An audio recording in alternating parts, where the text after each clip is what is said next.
Hi guys, Jerry here, KO Media, here with Senan Kelly out in Millane and Leixlip, old school boxing club. Always, yeah. The lads are here loving it. Yeah, and it's great. I mean, but at the end of the day, you can have the best facilities in the world and the worst facilities in the world. It's two guys that can punch at each other.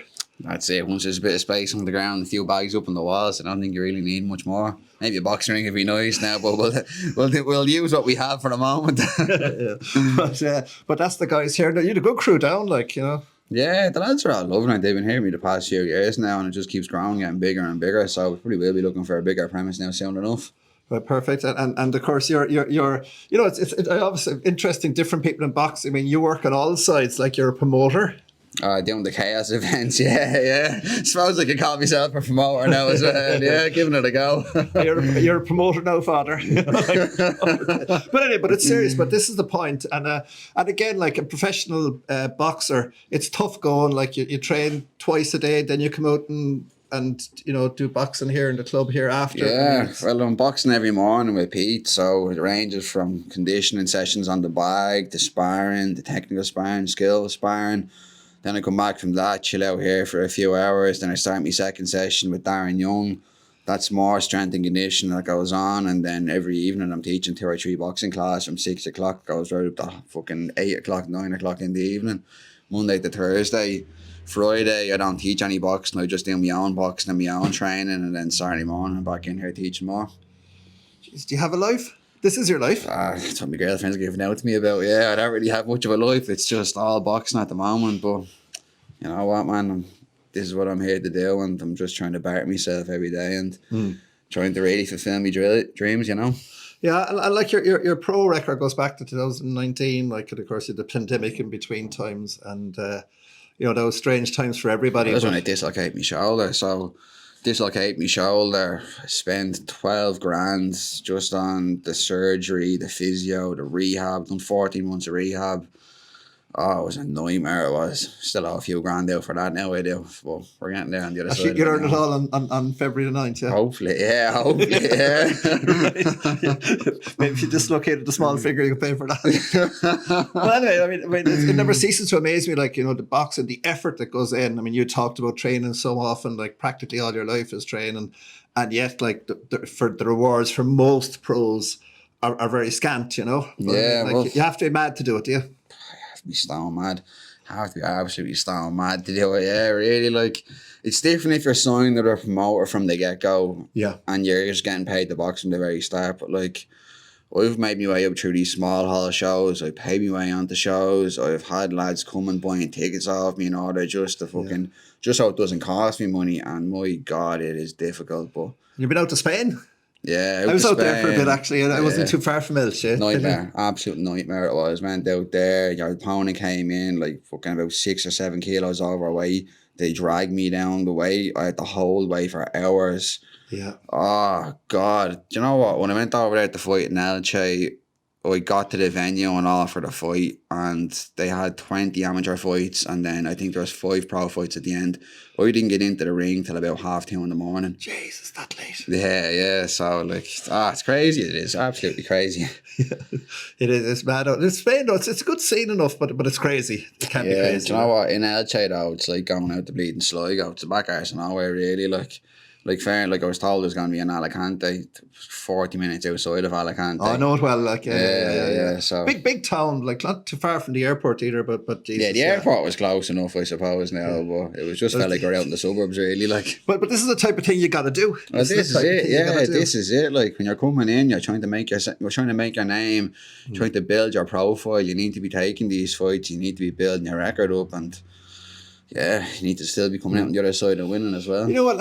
And I'm looking at your record there. I mean, like 6-0, but like you're building up. Like, okay, you had a few kind of blue cornerish fights, but you've had a few people who can box as well.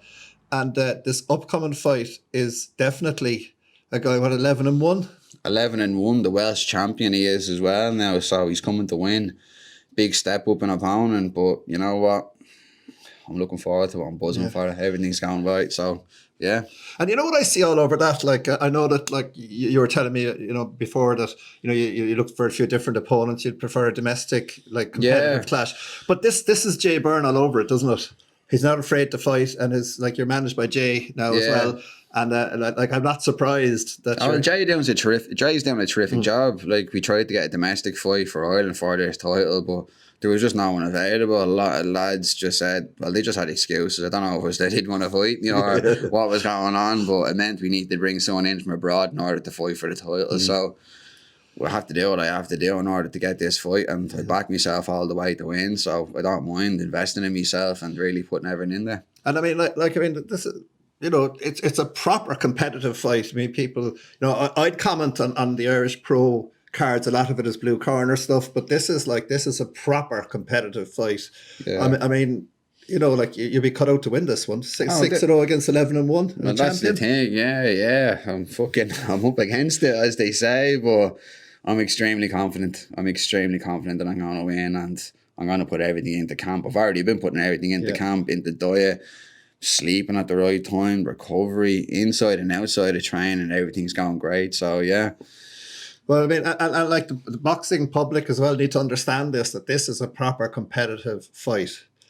Like he's the Welsh champion. Yeah, I mean, it's not watching somebody knock somebody over in the third round, or is it the fourth round? This is proper. Yeah, there's no journeyman here, so I'm looking forward to it, man, really. Like, I'm getting hard sparring in all the time, putting all the time into training. So if you're not up for these kind of fights, what are you doing, really? Like, and I know that Pete Taylor particularly won't be involved in it if like, he wants you to win as well, obviously. But I mean, this should be one of the better fights this year, and it's only, first fight of the year. But it's got a candidate of one of the bigger fights of the whole year already. 100%, yeah. Well, that's the thing. Like, it's no journeyman. This is a real fighter coming to really win, and we're fighting for a big title. So, yeah. Yeah, and I was listening like to your last interviews, and very good as well. And like your plan is titles. And that's the plan now. Well, that's the thing, right? This is my first title that I'm fighting for now. So I'm going to go in here, win this title, and then we're looking at the Irish title in May. Yeah. So that's the plan. So no hanging about, no like one fight for a year, go off to Ibiza for 6 months and come back. I'd fucking love to. I'd love to bring my girlfriend away on a nice big holiday, but I told her I'll go away somewhere nice after I win the Irish title. So I'm just keeping the head down. I'm going to win this belt first, take the Irish title in May, probably get another 2 fights in before Christmas, and then progress on to 2025 and hopefully get signed to a big platform like Matchroom or Frank Warren or Wasserman Boxing or progressing. I mean, presumably after this fight, they'll certainly know that you exist. That's for sure. No, that's the thing. Yeah, that's the plan. And to be fair to Jay, like I know he's been on big cards in his day in his own boxing career. Maybe he was kind of like treated as a blue corner, but he fought well, and he surprised a few people. But he knows all the people. That's the thing. He has great contacts as a manager. Like I've been in this game long enough now to see. He's a great manager. It's not just that he just gets any fighters. He picks the correct fighter, to progress your career in the right way. Like one fighter could be an actual stand there and fight with you. The next one could be a boxer, long and rangy. So different fighters develop you as a fighter yourself. And I think Jay's putting in the correct opponents for me to progress. And again, like Jay back promoting again. Now he's a head case. I mean that in a nice way, right? I mean, boxing promotion is so difficult in Ireland. Yeah, and fair play to Jay to just step up and do it. Yeah, well, do you know what? I felt like there was a big niche in the market in Irish boxing. I don't think the fights were going ahead, and yourself, like there was just nothing really happening. The scene was dead. Since Jay came back, there's loads of fights coming on. Boxing's come back. He's after reviving it in my eyes. So I'm forever grateful for that. And the key to me, to me, it's rather simple. Like, I'm no expert in boxing, as everyone knows, but competitive fights, guys. Make it competitive. Irish fighting Irish, and maybe English as well, but at least make it competitive. Yeah, no and more journeymen. And then people will come and watch, Exactly, yeah. It needs to be real boxing. It can't be just getting in and fighting a bin, man. You need to actually have a fighter against the fighter, And that's what's going to actually progress the sport and really grow the sport, because no one wants to go and see someone going in and blowing someone out in a round that doesn't fight.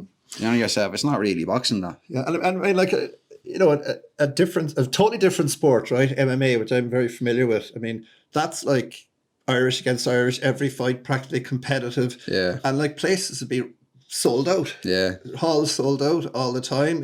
Maybe mix of Ami and pro cards, which is more difficult in boxing, I know, but still. I mean, that's what people want. And, if you've... Now, let's get on to your social media now. Like I always discuss this with people, because you know, some people think, okay, if we, you know, being pure, you know, I just box, I don't need to, but you need to. I mean, it's the fight business. It's not. You need to promote yourself. It's a business. It's not just amateur boxing anymore. Like, you need to be able to sell tickets. You need to grow the name. You need to do everything. And that's what I always say to people. Look, I mean, if you have two fighters that have identical records and a promoter's looking at you, and one lad has 1,000 followers and the other has 10,000 followers, like, you know who he's going to pick. Yeah. And that's just the reality. Maybe it shouldn't be. Maybe it should be on skill, but that's the reality. It's a business. That's what it comes down to. You know, and again, it has to be done. Yeah. So how do you get on the social media? Do you much with her? Oh, I struggle with social media, to be honest, man. Even doing interviews, like, they're just all new to me, you know. I never had to do any of these interviews before. I really like speak to people about boxing. I like just getting in and doing the job, but now you're trying to promote yourself, you're trying to sell yourself. But yeah, and I think that's important as well. I mean, people need to be, and in a way, I always say, you know, it doesn't matter if they hate you or love you. I'd rather them love you. I know, but the point is, if they don't know you or they don't care, they're not going to buy a ticket. If they hate you, they'll come and watch you get smashed. If they love you, they want to see you win. Yeah. So, I mean, like, a lot of people actually trade on that as well. I mean, you can see it even in the MMA world. I mean, some of the biggest fighters, like, they have more haters than lovers, but they all buy tickets, man. Yeah. The Floyd Mayweather persona, but I don't know, it just wouldn't be me. But like, do you like, you're going to have a big local following, or? I just have all the lads in my gym that follow me, really. I have a lot of friends. To be honest now, a lot of my friends actually moved over to Australia in the past year. Yeah. So, like, I have more friends in Australia than I do in Ireland at the moment. So, it's unfortunate now, but it is what it is for the moment. I feel like the local following has grown a lot through the boxing club and through social media. Yeah, for sure. Because I'm taking fights like this fight. It's not just fighting a bin man, and people actually want to see the outcome of these kind of things. So I think that in itself. And again, I think it's good as well. Like, I mean, if you're a good boxer, you're winning, you're doing really competitive fights, and you're coming out the right side of it, that'll have a following. Like, you don't have to be fucking calling out people every morning and fucking Instagram. Like. Man, I've done all the call outs. The call outs don't work. I tried all that before. Yeah. You know what? It's just, you start calling people out and then you're losing sparring. And that's a big thing for me as well. Like, there's not a lot of professional fighters in Ireland, boxers. The ones that are around, like, we need to be building each other. We need to be helping each other in camp. If I'm calling these out, they're not going to be here to fucking spar at me. Like, realistically, they're not. So, as much as I want to be calling them out and fighting them, I'll get more from being able to spar them and actually use them in camp as well. And then when the fight comes along, when the title is there, they will fight me. But if I'm calling them out for no reason, it's just not going to happen, you know? Yeah, or shy talking, like, when there's no need. You know? Exactly, Creating. And again, I suppose, in a way, that's what Jay is for too. I mean, you mightn't call out somebody, but let Jay call his manager or call him. Jay would already call people out for me, so I'll let him do his job. He does it great. Like, why have a dog and bark yourself? Like, so anyway, the 9th of February is in the Red Cow. Red Cow, and I haven't actually been in that venue yet. I'm looking forward to being there. I couldn't come the last time I was away, but so what's it like? The Red Cow is a great venue. It's nice and compact, which makes the atmosphere, it's great. There's a great atmosphere in it because it's nice and compact. There's a big tier looking over the ring. The crowd's basically inside the ring. So once you get going, you can really hear everyone shout. And there's beer, yeah? Oh, of course there's beer. Yeah. There's always beer at these events. But so basically it's kind of like, is it something, I know they don't have a gallery in the Devonish, but is it kind of like people up close, like the Devonish type of thing? Literally up close. Yeah. Like, I wouldn't even know how to describe it comparing it to this room now, but it's nice and small. It's a nice compact venue, which makes the atmosphere great. There's a very loud, there's an echo in the room. So when you're shouting, it really does. The whole room just lights up, you know. So basically you're looking forward to going back. Oh, I'm buzzing for it. Yeah, I am. I really am. So that's off. So thanks very much. I mean, you've how many training sessions in a week? Maybe 10 and another 5, 15, 20 training Monday sessions. to Friday, I do 10 sessions. And then on the weekend, I'd usually do probably 1 or 2 recovery sessions. Probably go for like a nice sea swim, or else it'll just be go for a nice game of golf. So basically it's Saturday now, you're off till Monday morning. Saturday I come in and teach a boxing class like now, and then tomorrow morning I'll either go for the game of golf, I'll go to recovery rooms, or even today we'll go to recovery rooms, go for a game of golf tomorrow. It just depends. So anyway, guys, you heard it here first. Red Cow, 9th of February. The recall. Red Cow, 9th of February. So come there. So Jerry KO Media, and so wishing you all the best, man. And I'll be there taking a few snaps and hope to get a few good ones. Thank you, man. Thank you very much, Pat. Thank you very much.